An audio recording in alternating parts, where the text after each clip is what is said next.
రాష్ట్రంలో 20-25% మేరకు ఎరువులను వ్యవసాయానికి కాకుండా ఇతర రంగాలకు వాడుతున్నట్టు ఇటీవల ఢిల్లీలో కేంద్ర ఎరువులు రసాయన శాఖ మంత్రి నడ్డా గారిని కలిసినప్పుడు చెప్పారు. ఈ విషయంలో అక్రమ రవాణా జరగకుండా నిఘాను అప్రమత్తం చేయాలి. దారి మళ్లించకుండా చూడాలి. వ్యవసాయానికి ఉపయోగించాల్సిన యూరియా లాంటి ఎరువులను వ్యాపార అవసరాలకు ఎవరు మళ్లించినా క్రిమినల్ కేసులు నమోదు చేయండి. రైతులకు నష్టం చేసే పని ఎవరు చేసినా ఉపేక్షించేది లేదు. ఎరువులకు సంబంధించిన సమస్యలేమైనా ఉంటే ఫిర్యాదు చేయడానికి టోల్ ఫ్రీ నంబర్ కేటాయించండి.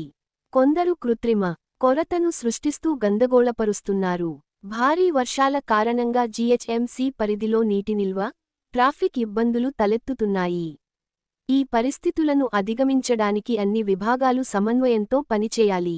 GHMC, police, NDRF, SDRF, Hydraa ఆధ్వర్యంలోని 150 టీంలు ఎప్పటికప్పుడు రంగంలో ఉండాలి. ట్రాఫిక్ సమస్యలు తలెత్తకుండా కమాండ్ కంట్రోల్ సెంటర్ నుంచి సమన్వయం చేసుకుని ముందస్తుగా బృందాలను సిద్ధం చేసుకోవాలి. మరో కీలకమైన అంశం రేషన్ కార్డులు. రేషన్ కార్డుల పంపిణీ నిరంతర ప్రక్రియ. రాష్ట్ర ప్రభుత్వం ఇటీవల తుంగతుర్తిలో రేషన్ కార్డుల పంపిణీని ప్రతిష్టాత్మకంగా ప్రారంభించాం. 7 లక్షలకు పైగా కొత్త రేషన్ కార్డులు జారీ చేస్తున్నారు. పాత రేషన్ కార్డుల్లో పేర్లు తొలగించడం, కొత్త వారిని చేర్చడంతో సహా కార్యక్రమాలు జరుగుతున్నాయి.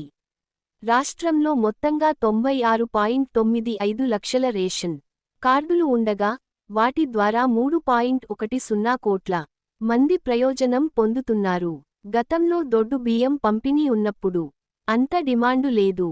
సన్నబియ్యం పంపిణీ ప్రారంభించినప్పటి నుంచి రేషన్ కార్డులకు విపరీతమైన డిమాండ్ పెరిగింది.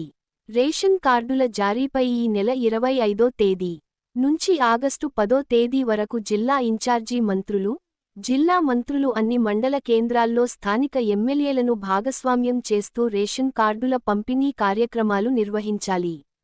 ఉమ్మడి జిల్లా ఇన్ఛార్జి మంత్రి జిల్లాలోని ప్రతి నియోజకవర్గంలో కనీసం ఒక మండల కేంద్రంలోనైనా ఖచ్చితంగా కార్డుల పంపిణీ కార్యక్రమం నిర్వహించాలి. దాదాపు 15 రోజుల పాటు కార్యక్రమాల కోసం ఒక షెడ్యూలు తయారు చేసుకుని పర్యవేక్షించాలి. 25 నుంచి పక్షం రోజుల పాటు షెడ్యూలు వేసుకుని ప్రత్యేకంగా పాత జిల్లా కేంద్రానికి జిల్లా కలెక్టర్లందరినీ పిలిచి జిల్లా ఇన్ఛార్జి మంత్రి సమావేశం ఏర్పాటు చేసి సమీక్షించాలి. జిల్లా మంత్రి, ఇన్ఛార్జి మంత్రి, కలెక్టర్లతో సమన్వయం చేసుకుని ప్రతి మండలానికి ఒక అధికారిని ఇన్ఛార్జిగా వేసి పర్యవేక్షించాలి. కీలకమైన 5 అంశాలపై ఉమ్మడి జిల్లాలో